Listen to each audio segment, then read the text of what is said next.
SSC CGL की तैयारी करने वाले बच्चों में मैंने दो तरह के बच्चे देखे हैं। एक बच्चे वो जो अपने फर्स्ट अटेम्प्ट में ही सिलेक्शन ले लेते हैं और दूसरी तरह के बच्चे वो होते हैं जो अपने सेकंड अटेम्प्ट, थर्ड अटेम्प्ट या फोर्थ अटेम्प्ट तक चले जाते हैं। अगर आप चाहते हो फर्स्ट अटेम्प्ट वाले बच्चों में होना शामिल, तो ये वीडियो आप सबके लिए खास होने वाली है। मैंने भी अपने सीजीएल का, सीपीओ का, एनटीपीसी का और एफसीआई का एग्जाम फर्स्ट अटेम्प्ट में क्लियर किया था, जिसमें से मैंने सीपीओ की जॉब 2 साल की थी और बाकी उसके बाद में मैंने पढ़ाना स्टार्ट कर दिया। मेरे बहुत सारे बच्चे ऐसे हैं जिन्होंने फर्स्ट अटेम्प्ट में सीजीएल निकाला है और सीपीओ का एग्जाम भी निकाला है। अगर हम ऐसा कर सकते हैं तो आप सभी भी ऐसा कर सकते हैं। तो बस आपको अपने माइंड में कुछ बातों का ध्यान रखना पड़ेगा। तो आइए स्टार्ट करते हैं आज की वीडियो और उन बातों पर डिस्कस करते हैं क्या है ऐसी बातें जिससे आप फर्स्ट अटेम्प्ट में सीजीएल को निकाल सकते हैं। तो सबसे पहले मैं आपको बताऊंगा हमारा टारगेट होना चाहिए एसएससी सीजीएल 2026 का एग्जाम, क्योंकि आप सभी जानते हैं 25 का एग्जाम जा चुका है। अब इस एसएससी सीजीएल 2026 में फर्स्ट अटेम्प्ट के लिए आपके पास समय कितना है, सबसे पहले आपको यह पता होना चाहिए। देखो, अगर हम बात करें एसएससी सीजीएल का 2025 में नोटिफिकेशन कब आया था, तो वो जो नोटिफिकेशन आया था वो जून के महीने में आया था। और अभी यहाँ पे आपको पता है कि 2025 का नवंबर चल रहा है, लेकिन ये वीडियो में भी हो सकता है आपको दिसंबर में मिले और हो सकता है आपको जनवरी में मिले। तो सबसे पहले मैं आपको बता दूं समय कितना है हमारे पास इस तैयारी को करने के लिए। तो सबसे पहले यहाँ पे आपको ये चीज समझनी है कि 2026 के जो फॉर्म आएंगे वो कब आने की संभावना है, यानी कि अप्रोक्सीमेट कब आ सकते हैं। तो यहाँ पे चीजें ये क्लियर हो रही है कि जो मई है, या तो मई में आ जाएंगे या जून में आपके फॉर्म पक्का देखने को मिल जाएंगे। अब अगर मई में फॉर्म आते हैं तो आपका एग्जाम जो प्री है वो जुलाई में होने की संभावना है, और अगर ये फॉर्म जून में आते हैं तो आपका एग्जाम अगस्त में होने की संभावना है। यानी कि आपको इस समय के बाद में फिर आपका मेंस होता है। मैं यहाँ पे मेंस के बारे में क्यों बता रहा हूं, क्योंकि तैयारी एक बार ही होती है, बार बार तैयारी नहीं होती। ऐसा नहीं होता है कि आप पहले प्री की तैयारी करो फिर मेंस की तैयारी करो। एक बार ही तैयारी करनी है, पूरी की पूरी तैयारी। और ज्यादातर बच्चों के साथ क्या होता है कि वो बोलते हैं कि पहले नहीं प्री की तैयारी कर लेते हैं और फिर हम कर लेंगे मेंस की तैयारी। वो डबल डबल बार मेहनत करते हैं और जिसकी वजह से उनका समय ज्यादा कंज्यूम हो जाता है। तो आपको तैयारी एक बार ही करनी है। अब मेंस की अगर हम बात करें, अगर मिनिमम समय देखा जाए कि मिनिमम समय आज तक का मिनिमम समय मेंस में प्री के होने के समाप्त होने के बाद 80 डेज रहा है आज तक का। तो हम यहाँ पे मान लेते हैं चलो मिनिमम समय हमारा हो सकता है 90 दिन, कि 90 दिन के बाद हमारा प्री हो जाए, वो मेंस हमारा हो जाए। अब देखो ध्यान से, आपके पास समय कितना है।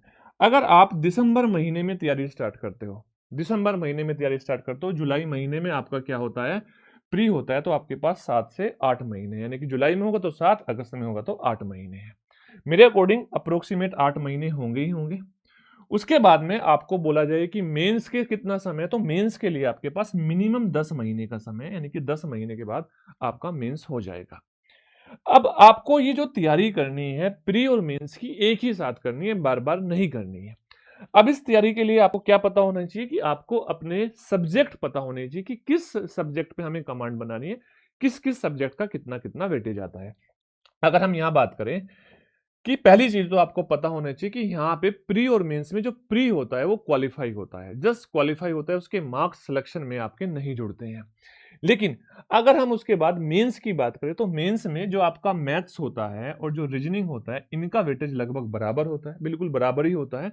और यहाँ पे इंग्लिश का वेटेज सबसे ज्यादा होता है मेंस में, और सबसे कम वेटेज होता है वो होता है जीएस का। और जीएस काफी हार्ड भी आती है, सबसे ज्यादा प्रॉब्लम बच्चों को जीएस में ही होती है, जिसकी वजह से बच्चों का स्कोर कम होता है। तो आपको इस जीएस पर भी कमांड बनानी है, कैसे बनानी है ये बातें मैं आपको पूरी डिटेल से बताऊंगा। अब सबसे पहले समझ लेते हैं, अगर प्री होता है तो प्री कितने नंबर का होता है, कितने क्वेश्चंस पूछे जाते हैं, ये बात हमें पता होनी चाहिए। देखो, अगर हम बात करें 4 सब्जेक्ट आते हैं, चारों सब्जेक्ट में ईच सब्जेक्ट के 25-25 क्वेश्चन होते हैं और एक क्वेश्चन 2 मार्क्स का होता है, यानी कि 50-50 नंबर के क्वेश्चन होते हैं। टोटल 200 मार्क्स का आपका पेपर होता है। इस 200 मार्क्स के में आपकी प्री की कट ऑफ लगती है, और जो ये समय होता है इसमें आपको 100 क्वेश्चन करने के लिए 1 घंटे का समय होता है। इसका मतलब सिर्फ पढ़ना ही सफिशिएंट नहीं है, 1 घंटे में 100 क्वेश्चन करना। 1 घंटे में 100 क्वेश्चन करना, कि अगर एवरेज बात करें हम, एक क्वेश्चन के लिए हमें 36 सेकंड ही मिल रहे हैं। अगर हम टोटल 100 क्वेश्चन अटेम्प्ट करना चाह रहे हैं तो यहाँ पे हमें स्पीड का भी ध्यान रखना पड़ेगा। सिर्फ पढ़ाई से काम नहीं चलना है, हमें प्री निकालना है तो स्पीड का भी ध्यान रखना पड़ेगा। ये स्पीड सिर्फ प्री के लिए नहीं है, ये मेंस के लिए भी होने वाली है। अब अगर हम बात करते हैं यहाँ पर कि जो मेंस होता है वो 2 सेक्शन में होता है, 2 बार 2 चीजों में डिवाइड होता है, पेपर 1 और पेपर 2। अच्छा, अगर हम पेपर 1 की बात करें, यहाँ पर पेपर 1 में आपका सेक्शन 1 होगा जिसमें 2 सब्जेक्ट आएँगे, एक मैथमेटिक्स आएगा, एक रीजनिंग आएँगे, दोनों के टोटल 30-30 क्वेश्चन होंगे और टोटल क्वेश्चन होंगे 60 और ये 60 क्वेश्चन आपको 60 मिनट में करने होंगे और इसके नंबर होंगे 180। उसके बाद में जो आपका सेक्शन 2 होगा, उसमें आपका इंग्लिश का पेपर होगा और जनरल अवेयरनेस का पेपर होगा। इंग्लिश के 45 क्वेश्चन होंगे और जनरल अवेयरनेस के 25 क्वेश्चन होंगे। तो यानी कि टोटल 70 क्वेश्चन, एक क्वेश्चन कितने नंबर का? 3 नंबर का, तो 210 क्वेश्चन। अब यहाँ पे जो आपकी कट ऑफ लगती है, ये कट ऑफ लगती है आपकी 390 नंबर में से। अब आपको पहली चीज तो ये तो पता है, इस 390 नंबर में से स्कोर करना है, जिसमें से आपका 90 नंबर का मैथ हुआ, 90 नंबर की रीजनिंग हुई, 135 नंबर की इंग्लिश हुई और 75 नंबर की आपकी जीएस हुई। तो सोचो इंग्लिश का वेटेज आपका सबसे ज्यादा है, इंग्लिश में आपका स्कोर करना जरूरी है, इंग्लिश में आपका स्कोर करना जरूरी है। और यहां पर अगर आपकी कमांड जबरदस्त है ना, आपकी मैथ्स में, रीजनिंग में और इंग्लिश में, तो आप इजीली स्कोर कर सकते हो। ठीक है, अगर आप चाहते हो टॉपर बनना, एक अच्छी पोस्ट प्राप्त करना, यानी कि जो आपकी मनपसंद पोस्ट है, तो आपको यहां पर जो आपकी जीएस है, इसमें भी आपको स्कोर करना पड़ेगा। इसमें भी 25 क्वेश्चन में से 15 क्वेश्चन, 20 क्वेश्चन, आप जितना भी आप कर सकते हो, एफर्ट्स डाल सकते हो, वो आपको करने पड़ेंगे। लेकिन अपना टारगेट बना के रखना 350।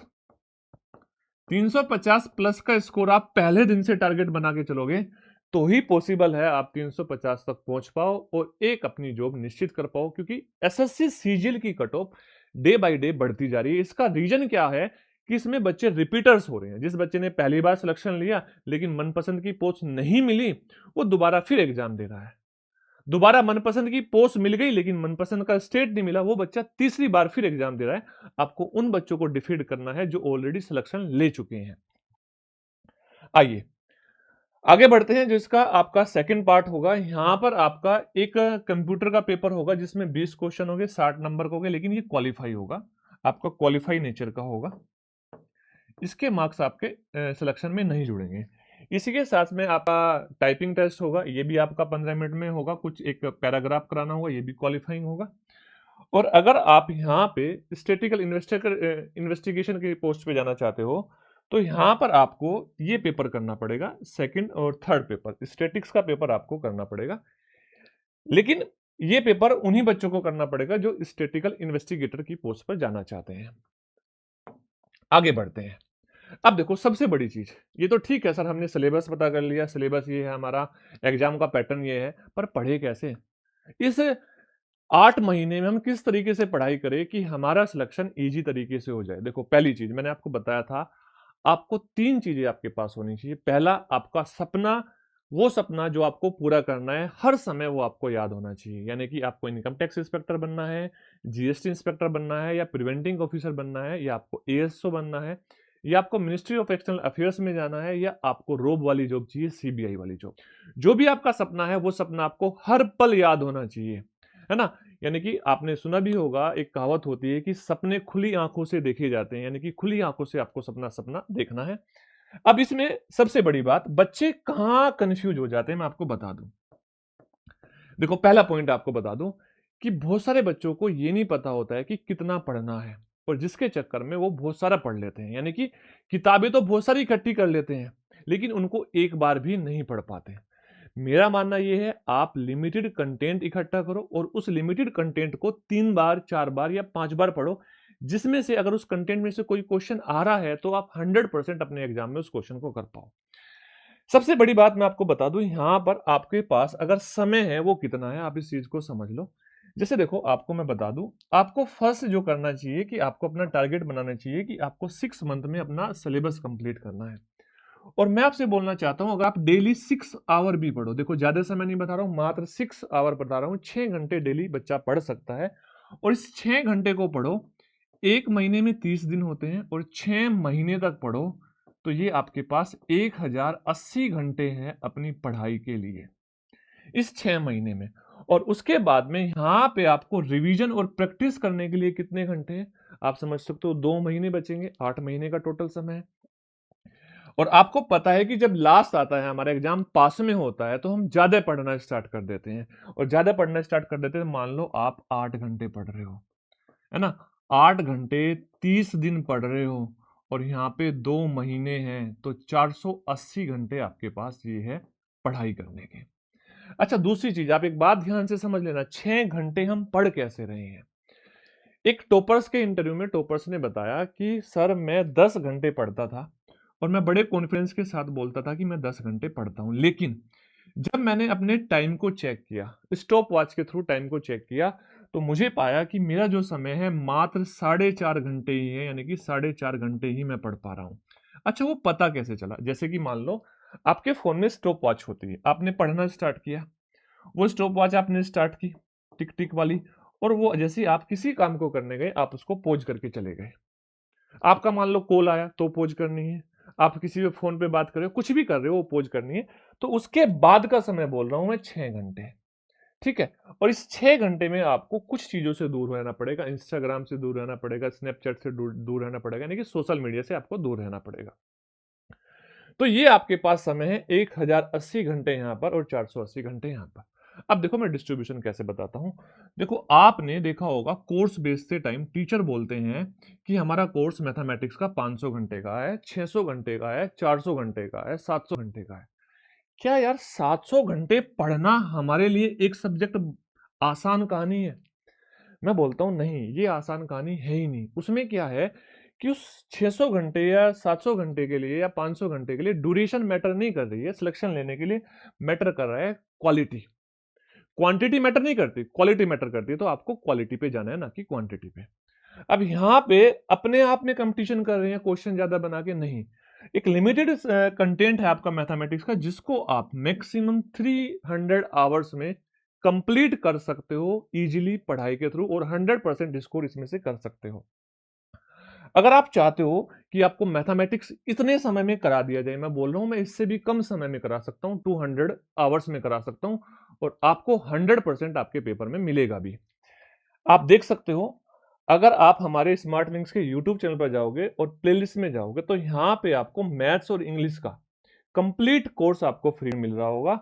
आप देख सकते हो यहाँ पे मैथ्स का कंप्लीट फ्री कोर्स है, जिसकी अभी ऑलरेडी 27 क्लास हो भी चुकी है, और जिसमें 4 चैप्टर आपके कंप्लीट समाप्त भी हो चुके हैं। पूरा का पूरा मैं यहाँ पे कराने वाला हूँ, और अगर आपको पढ़ना है तो फ्री में आप यहाँ पे पढ़ सकते हो।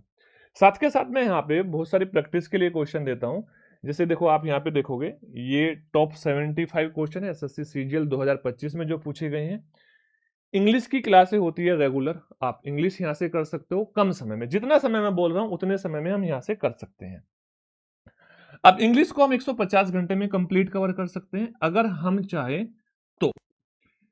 अब लेकिन बच्चा क्या होता है, बच्चा जाता है क्वांटिटी पे, और वो क्वांटिटी वाला बच्चा ही वो है जो दूसरी बार, तीसरी बार या चौथी बार में चला जाता है। आप सोचो, आपके पास ये समय है और आप 600 घंटे में मैथमेटिक्स का कोर्स कर रहे हो, आप 300 घंटे में अंग्रेजी का कोर्स कर रहे हो कंप्लीट, तो कोर्स कंप्लीट करने में ही 8 से 10 महीने आपके लग जाएंगे। तो सिलेक्शन तो कैसे ले पाओगे, पॉसिबल ही नहीं है। तो आपको लिमिटेड कंटेंट आपको पढ़ना है। रीजनिंग आप 70 आवर में अपना कोर्स कंप्लीट कर सकते हो। और देखो जीएस बहुत बड़ी है, मैंने बोला यहाँ पे फिलहाल मैं 250 आवर्स बोल रहा हूँ, लेकिन आपको ये जीएस रेगुलर पढ़नी है। इनके सिलेबस पूरे हो जाएंगे, रेगुलर पढ़नी है। अब देखो ध्यान से पढ़ने का भी तरीका, जैसे आप पढ़ाई स्टार्ट कर रहे हो, आप यहाँ पे 2 सब्जेक्ट सबसे पहले स्टार्ट करो, 2 सब्जेक्ट के साथ 3 सब्जेक्ट। अब जैसे ये 3 सब्जेक्ट करोगे तो आपको समय 2-2 घंटे मिल जाएगा। अब इन 3 सब्जेक्ट में आपके लगभग 1-1.5 महीने में आपकी रीजनिंग कंप्लीट हो जाएगी। रीजनिंग कंप्लीट होने के बाद में प्रैक्टिस करनी स्टार्ट कर देना। उसके बाद में आप इंग्लिश को शामिल कर लेना, ठीक है, क्योंकि ये लंबे चलेंगे। और उसके बाद में आपकी इंग्लिश खत्म हो जाएगी। उसके बाद में आपके 2 सब्जेक्ट बचेंगे, मैथ्स और जीएस। तो आप इनको भी इस तरीके से कवर कर लेना। अब देखो ध्यान से, मैं इस घंटे की बात करता हूं। अगर आप देखोगे यहाँ पर, अगर आप देखोगे यहाँ पर, अगर मैं इनको जोड़ूंगा, ध्यान से बात समझना, 450, 520 और यहाँ पे कितना 200, सर ये 770 घंटे हो गए। कितने घंटे हो गए? 770। अभी भी आपके पास, अभी भी आपके पास जो घंटे बचे 1000 सिलेबस कंप्लीट करने में से, मैं बोलूंगा यहाँ पे आपके पास घंटे बचे 310 घंटे। अब इस 310 घंटे में क्या करना है? इस 310 घंटे में अपने शॉर्ट नोट्स तैयार करने हैं, आप जो पढ़ रहे हो उसका रिवीजन करना है और प्रैक्टिस करनी है।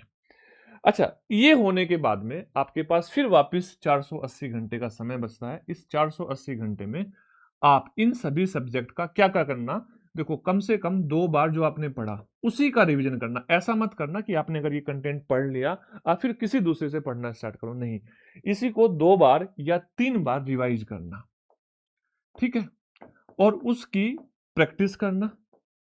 और प्रैक्टिस के साथ साथ आप उन चीजों को नोट करना, जैसे मान लो कोई मैथमेटिक्स का क्वेश्चन है, आप बार बार फंस जा रहे हो, उस क्वेश्चन को राइट डाउन कर लेना एक कॉपी में अलग से कि बार बार देख पाओ।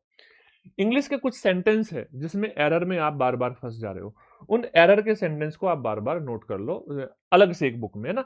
तो ये काम आपको 2 महीने में करना है, यानी कि इन 8 महीने में आपने अपना सिलेबस कंप्लीट कर लिया, आपने प्रैक्टिस कर ली और रिवीजन कर लिया, ठीक है, डन है बातें। अब ये चीजें आपकी हो गई, प्री आप देने गए, और प्री में साथ में ये भी याद रखना इसी समय में आपको कम से कम 50 प्लस मॉक देने हैं, 50 प्लस मॉक देने हैं। ये 50 प्लस मॉक टेस्ट अगर दोगे तो चीजें क्या होगी, प्री डेफिनेटली आपका निकल जाएगा। सिलेबस आपका कंप्लीट हो चुका है, रिवीजन आपका हो चुका है, अब प्री आपका निकल चुका है, प्री दे चुके हैं। अब बारी आती है मेंस की। देखो मैंने यहाँ पे बताया भी कि लास्ट के 2 महीने में क्या करना है, 100 प्लस मॉक टेस्ट देने हैं आपको टाइम मैनेजमेंट करना है, यानी कि 60 मिनट में आपको पेपर कैसे अटेम्प्ट करना है, आपको एक्यूरेसी पे ध्यान रखना है कि आप क्वेश्चन गलत ना कर पाओ, आपको यहाँ पे शॉर्ट नोट्स बनाने हैं, यानी कि मैंने आपको बताया था अभी अभी कि आपको उस कंटेंट को बनाने हैं शॉर्ट नोट जो आपको बार बार फंसा रहे हैं, और रिवीजन और प्रैक्टिस, ये लास्ट के 2 महीने की कहानी है। अब बात आती है मेंस की, है ना, मेंस 90 डेज। अब देखो ध्यान से, उस बच्चे का सिलेक्शन कभी नहीं होता जो इस 90 डेज में दोबारा पढ़ना स्टार्ट करता है। दोबारा पढ़ना स्टार्ट का मतलब पहले उसने प्री की तैयारी करी, बताया गया उसको कि ठीक है अभी प्री की तैयारी कर लो, नहीं, उसी बच्चे का सिलेक्शन होगा जो ऑलरेडी प्री की तैयारी कर चुका है, प्री और मेंस की दोनों की तैयारी कर चुका है। तो अब इस 90 दिनों में आपको क्या करना है, 90 दिनों में आपको बस 2 ही काम करने हैं, 2 काम। एक, आपको यहां पर मॉक टेस्ट लगाने हैं। मॉक टेस्ट कैसे लगाने हैं, 50 तो आपको फुल लेंथ मॉक टेस्ट लगाने हैं, और 50-50 आपको ईच सब्जेक्ट के मॉक टेस्ट लगाने हैं। दो, एक तो चीजें ये होगी। दूसरा क्या हुआ, यहां पे आपको बार बार जो आपने पढ़ा उसको रिवीजन करना है और उसकी प्रैक्टिस करनी है। प्रैक्टिस किसकी, पीवाईक्यू क्वेश्चन की अलग से प्रैक्टिस करनी है। अगर आप इस रूटीन को फॉलो करते हो तो मैं लिख के दे सकता हूं 100% आप एसएससी सीजीएल में फर्स्ट अटेम्प्ट में सिलेक्शन ले सकते हो, ठीक है। अब देखो आपको यही करना है जितना मैंने बताया, इससे ज्यादा एफर्ट्स नहीं लगाने, इस एफर्ट्स में ही आपका सिलेक्शन हो जाएगा। तो अगर किसी बच्चे का कोई भी डाउट हो तो वो कमेंट सेक्शन में बता सकता है। मैं टेलीग्राम का चैनल लिंक कर दूंगा जहां पर आपको एसएससी से रिलेटेड सारी इंफॉर्मेशन आपको मिलती रहेगी। एसएससी के मैथमेटिक्स के क्वेश्चन, इंग्लिश के क्वेश्चन, जीएस के क्वेश्चन, रीजनिंग के क्वेश्चन पूरे के पूरे मिल जाएंगे, प्रीवियस ईयर क्वेश्चंस मिल जाएंगे। तो आप वहां पे टेलीग्राम को जरूर ज्वाइन कर लेना। कोई भी आपका डाउट हो, कोई भी आपकी क्वेरी हो तो वो आप यहाँ पर कमेंट सेक्शन में बता सकते हो। मिलते हैं ऐसी नेक्स्ट बेहतरीन वीडियो के साथ। जय हिंद, जय भारत।